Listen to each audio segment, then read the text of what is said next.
Gender अर्थात लिंग। लिंग दुई प्रकार थाए, पुलिंग एवं स्त्रीलिंग। पुरुष मानक पई पुलिंग एवं महिला मानक पई स्त्रीलिंग व्यवहार हुए। गॉड अर्थात भगवान किंबा देव, गॉडेस देवी, एक्टर अभिनेता, एक्ट्रेस अभिनेत्री। जदि केही एक्टिंग करूछंती ताहले आपण तांको एबेर मॉडर्न इंग्रजी रे आपण तांको एक्टर ही कहिबे।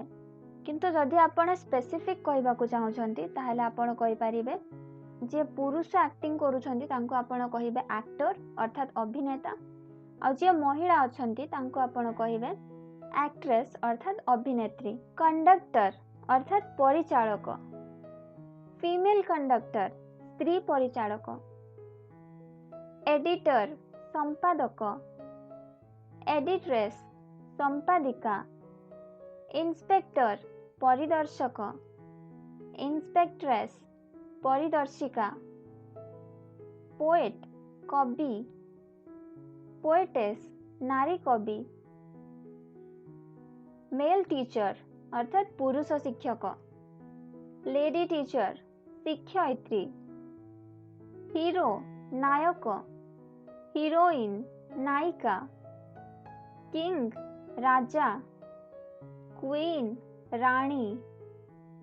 बॉय बालक, गर्ल झियो, ब्रदर भाई, सिस्टर भौणी। जदि केही पुरुष अविवाहित अछंती आपण तांको कहिबे बैचलर, किंतु जदि केही महिला अविवाहित अछंती ताहेले आपण तांको कहिबे स्पिनस्टर। ब्राइडग्रूम बर, ब्राइड कन्या, मास्टर किंबा मिस्टर अर्थात कुमार, मिस कुमारी। लॉर्ड मालिक किंबा मालिकाणी। जदि केही पुरुष मालिक अछंती ताहेले मध्ये आपण एठी कहिबे लॉर्ड, किंबा जदि केही महिला मालिक अछंती सेही परिस्थिति रे मध्ये आपण तांको लॉर्ड बोली कहि संबोधन करिवे। कारण एबेर मॉडर्न इंग्लिश रे आपण मालिक हो किंबा मालिकाणी हुअंतु, पुरुष किंबा महिला दी जनक पई आपण लॉर्ड व्यवहार करिवे।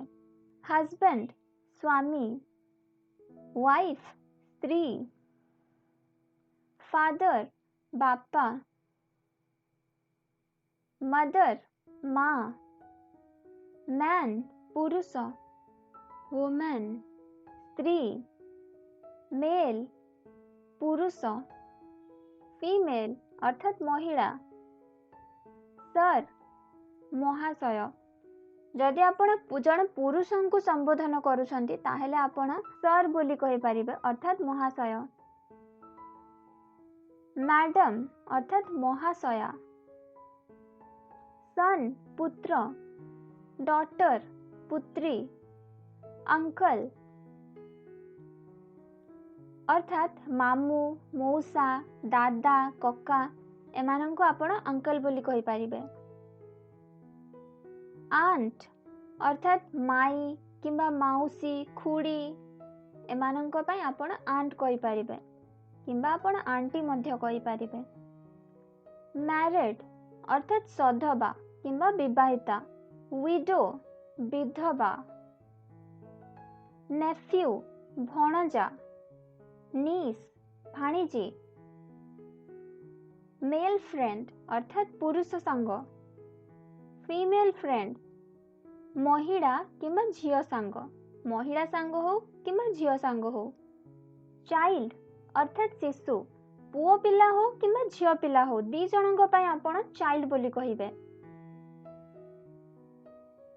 प्यूपिल अर्थात छात्र किंबा छात्री। एबेर मॉडर्न इंग्लिश रे आपण छात्र किंबा छात्री दी जनक पई आपण प्यूपिल व्यवहार करि परिबे। ऑर्फन अर्थात अनाथ किंबा अनाथिनी, पुरुष एवं महिला दी जनक पई एठी ऑर्फन ही व्यवहार हेबो।